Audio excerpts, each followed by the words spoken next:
Movie की starting में हम एक क्रोकोडाइल को देखते हैं जिसका नाम गुस्ताव है और ये 300 से ज़्यादा लोगों की भी जान ले चुका है।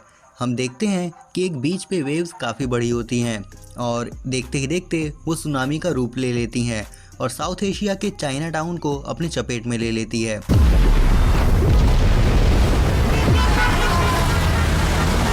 फिर हम देखते हैं कि जियांग पेंग को, जो कि अपने पार्टनर के साथ एक बहुत ही खतरनाक क्रोकोडाइल को अपने बॉस के पास ले जा रहे होते हैं, तभी बहुत सारे लोग उनका रास्ता रोक देते हैं क्योंकि वो लोग जियांग पेंग के मालिक के कंपनी में काम करते थे और उनके बॉस ने उनका इलेक्ट्रिसिटी और पानी का बिल नहीं भरा था और उनका बॉस उनकी ज़मीन भी लेना चाहता था। और ये सारे लोग जियांग पेंग के पड़ोसी थे जो उसके आगे आकर प्रोटेस्ट कर रहे थे।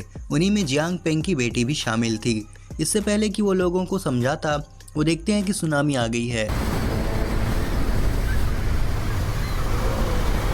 और उन्हें खुद को बचाने का मौका तक नहीं मिलता। देखते ही देखते पूरे शहर का बुरा हाल हो गया था। पानी कम होने पे लोग अपनी फैमिली की तलाश करने लगे और जियांग पेंग भी अपनी बेटी को खोज रहा था। तभी उसका पार्टनर बताता है कि क्रोकोडाइल ट्रक में नहीं है। जियांग पेंग समझ जाता है कि ये क्रोकोडाइल इसी पानी में आ गया है और वो सबको बोलता है कि कोई मूवमेंट नहीं करेगा। तभी वो क्रोकोडाइल एक औरत को मार देता है। फिर जियांग बोलता है कि सभी लोग ध्यान से बिना आवाज़ किए आगे बढ़ो, नहीं तो ये सबको मार देगा। तभी जियांग के पार्टनर से उसकी रॉड टकरा जाती है जिससे क्रोकोडाइल उसको भी मार देता है। सब जल्दी जल्दी सुपरमार्केट में जाने लगते हैं, बट डोर जैम था तो वो वही फंसे होते हैं और वो बहुत कोशिश करने के बाद अंदर जाते हैं, बट क्रोकोडाइल ऑलरेडी कुछ लोग को मार देता है। फिर वो सुपरमार्केट के गेट के थ्रू एंटर करने की कोशिश करता है, बट गैप ज़्यादा न होने की वजह से वो ईजिली एंटर नहीं कर पा रहा था।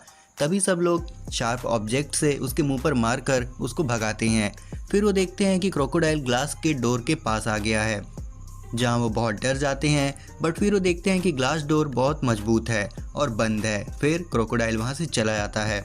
फिर जियांग के बॉस न्यूज़ रिपोर्टर को कहते हैं कि वो सुनामी विक्टिम्स को रिलीफ प्रोवाइड करेंगे, वो उनके टूटे घर को बनवाएंगे और सुनामी की चपेट में आए एक एक लोग को बचाएंगे, जो कि वो केवल लोगों के सामने फेंक रहा था।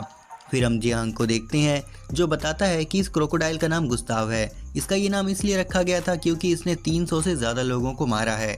हमारे बॉस ने इसे बहुत ही मुश्किल से पकड़ा था ताकि वो उसको यहाँ लाकर एक लैंडमार्क बना सके, बट सुनामी की वजह से ये फ्री हो गया है। फिर वो बोलता है कि मेरे बॉस हमें ज़रूर बचाएंगे। तभी वहाँ उसके बॉस के प्रोटेस्टर्स उसको मारने लगते हैं।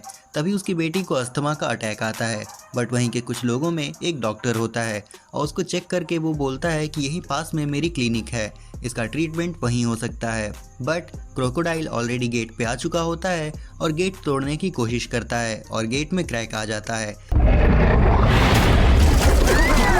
तभी वो देखते हैं कि वाटर लेवल बहुत तेज़ी से बढ़ रहा होता है और फिर वो सोचते हैं कि ऊपर वाला फ्लोर अभी सेफ होगा, बट उनके पास की नहीं थी। मालिक ने की गलती से बाहर ही गिरा दी थी। तभी डॉक्टर बोलता है कि उसके पास कीज़ हैं और वो वेंटिलेटर से होकर जा सकते हैं। तभी डॉक्टर और एक आदमी वेंटिलेटर से होकर डॉक्टर के क्लिनिक जाते हैं ताकि जियांग की बेटी के लिए दवा और सुपरमार्केट की कीज़ ला सकें। तभी हम देखते हैं कि जियांग का बॉस डैम खुलवा देता है ताकि टाउन के लोगों के घर बर्बाद हो जाएं और उसको ये ज़मीन ईजिली मिल जाए। फिर हम देखते हैं कि डॉक्टर और वो आदमी को दवा मिल जाती है और वो उसे जियांग को दे देता है। फिर वो कीज़ ढूंढते हैं जो कि उन्हें मिल जाती है, बट इससे पहले कि वो वहाँ से निकल पाते वो क्रोकोडाइल उन पे अटैक कर देता है और नीचे खड़े आदमी को मार देता है। डॉक्टर वेंटिलेटर में घुसता है, बट तब तक क्रोकोडाइल उसको पकड़ लेता है और मार देता है। वाटर लेवल ज़्यादा होने की वजह से क्रोकोडाइल ईजिली वेंटिलेटर में आ जाता है।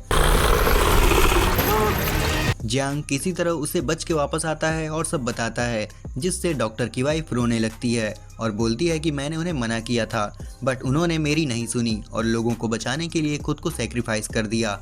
फिर जियांग के बॉस को पता चलता है कि उसके मंगाए गए क्रोकोडाइल के ट्रक को कुछ लोगों ने रोका था और उसके अगेंस्ट प्रोटेस्ट करने लगे थे और सुनामी की वजह से वो क्रोकोडाइल बाहर आ गया है और सबको मार दिया था। और इससे जियांग का बॉस खुश होता है और बोलता है कि उसके अगेंस्ट जाने वालों के साथ ऐसा ही होना चाहिए। तब हमें पता चलता है कि वो सुनामी आर्टिफिशियल थी उसको जियांग के बॉस ने चाइना टाउन के लोगों और उनके घर को ख़त्म करने के लिए आर्टिफिशियली बनवाया था। फिर हम जियांग और उसके साथ के लोग को देखते हैं जो अभी भी सुपरमार्केट में फंसे हुए थे। तभी वो देखते हैं कि कुछ लोग एक बोट पे वहाँ से जा रहे होते हैं और तब वो हेल्प मांगते हैं, बट बोट पे लोग सुनामी का फ़ायदा उठा रहे थे, वो कीमती सामान उठा रहे थे। तभी वो लोग मार्केट में फंसे लोगों को देखते हैं और कुछ लोग पानी में उतरकर मार्केट की तरफ बढ़ते हैं। तभी क्रोकोडाइल उन्हें मार देता है। एक आदमी बोट पे ही रहता है, बट क्रोकोडाइल इतना पावरफुल था कि वो बोट को हिला दे रहा था। वो बोट का यूज़ करके मार्केट का गेट तोड़ देता है, जिससे लोग बाहर भागते हैं क्योंकि क्रोकोडाइल अंदर आ चुका था। तभी सब बाहर आ जाते हैं, बट डॉक्टर की वाइफ मार्केट का गेट बंद कर देती है ताकि क्रोकोडाइल बाहर ना जा पाए। उसके बाद वो क्रोकोडाइल उसे भी मार देता है। फिर उन लोग को ऊपर आसमान में रेस्क्यू टीम के चॉपर दिखाई देते हैं। फिर वो लोग जियांग पेंग की घर की छत पे खड़े होकर मदद मांगते हैं, बट जियांग का बॉस उन्हें मना कर देता है क्योंकि चाइना टाउन के लोग उसके अगेंस्ट प्रोटेस्ट करते थे। अब ये बात चॉपर में बैठे एक आदमी को अच्छी नहीं लगती और वो उनका एक वीडियो बनाकर इंटरनेट पे डाल देता है। यहाँ वो लोग जियांग के छत पे उम्मीद हार कर बैठे थे। पानी का लेवल भी बढ़ रहा था और क्रोकोडाइल भी बाहर आ गया था। तभी एक आदमी बोलता है कि अगर हम सामने वाले वाटर टैंक पे जाएं तो हम बच सकते हैं क्योंकि वो सबसे ऊंची जगह है। फिर वो लोग छत पे जाते हैं और वहाँ से एक रस्सी में पत्थर बांधकर वाटर टैंक के टावर पे अटका देते हैं।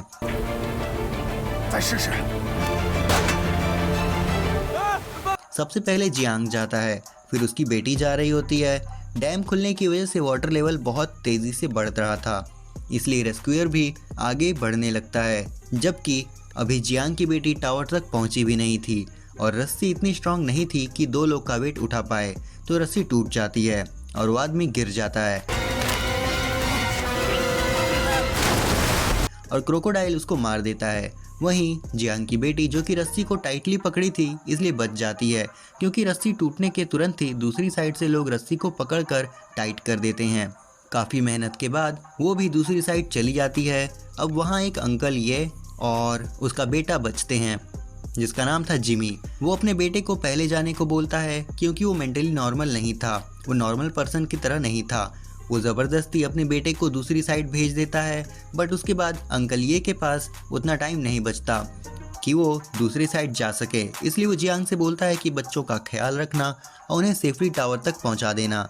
उसके बाद हम देखते हैं कि पानी में पूरा टाउन डूब जाता है, जिसमें अंकल ये भी बह जाते हैं। फिर जियांग, उसकी बेटी और लड़का जिमी सब टावर पे आ गए थे, जहां पानी का लेवल इतना था कि टावर कटोरी की साइज का लग रहा था। इधर रेस्क्यूअर का अपलोडेड वीडियो वायरल हो जाता है और इससे जियांग के बॉस के कंपनी के शेयर्स तेजी से गिरने लगते हैं। सब कोई जियांग के बॉस को इनका जिम्मेदार मानते हैं। फिर जियांग का बॉस अपने लोगों को जियांग के बारे में पूरी डिटेल्स निकालने को बोलता है ताकि वो सारे इल्ज़ाम उसके सिर डालकर लोगों की नज़रों में अच्छा बन जाए। फिर हम देखते हैं जियांग की बेटी को, जो कि बोलती है कि क्या हम मरने वाले हैं। तब जियांग बोलता है कि नहीं, अभी तो मैं तुम्हें कॉलेज जाते देखूंगा, तुम्हारी शादी होते देखूंगा, नाना बनूंगा और उनके डायपर्स चेंज करूंगा। तभी जिमी बोलता है कि एक चॉपर उनकी तरफ आ रहा है। वो चॉपर वहां आता है और उन्हें एक रस्सी की सीढ़ी दे जाती है।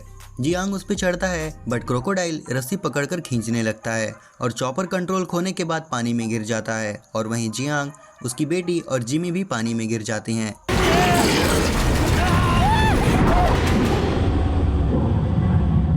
और जब जियांग की आंख खुलती है तो वो खुद को एक एम्बुलेंस में पाता है, जहां उसका बॉस उसको बोलता है कि अगर तुम डैम को खोलने और सुनामी के अलार्म का बटन बंद करने का इल्ज़ाम अपने सिर पे ले लो तो मैं तुम्हें तुम्हारी बेटी से मिलने दूंगा और तुम्हें बहुत पैसे भी दूंगा। उसके बाद वो कॉन्फ्रेंस में बोलता है कि क्रोकोडाइल को उन्होंने पकड़ लिया है और जियांग का बॉस उन्हें वो क्रोकोडाइल दिखाता है। फिर वहाँ जियांग पेंग आता है और वो सबके सामने उसके बॉस की सच्चाई बता देता है कि इसने ही सुनामी क्रिएट करवाई थी, डैम खुलवाया था और अलार्म बंद करवाया था ताकि चाइना टाउन के लोगों को मारकर उनकी ज़मीन ले सके। इसके बाद जियांग के बॉस का मैनेजर भी वहां आता है और सब सच बता देता है कि उसके बॉस ने क्या क्या किया था। उसके बाद मीडिया उस पर भड़क जाती है और जियांग पेंग के बॉस को अब कोई सपोर्ट नहीं कर रहा था, सब उसके अगेंस्ट थे। तभी वो क्रोकोडाइल का केज खोल देता है और वो क्रोकोडाइल बाहर आ जाता है और लोगों के पीछे पीछे भागने लगता है।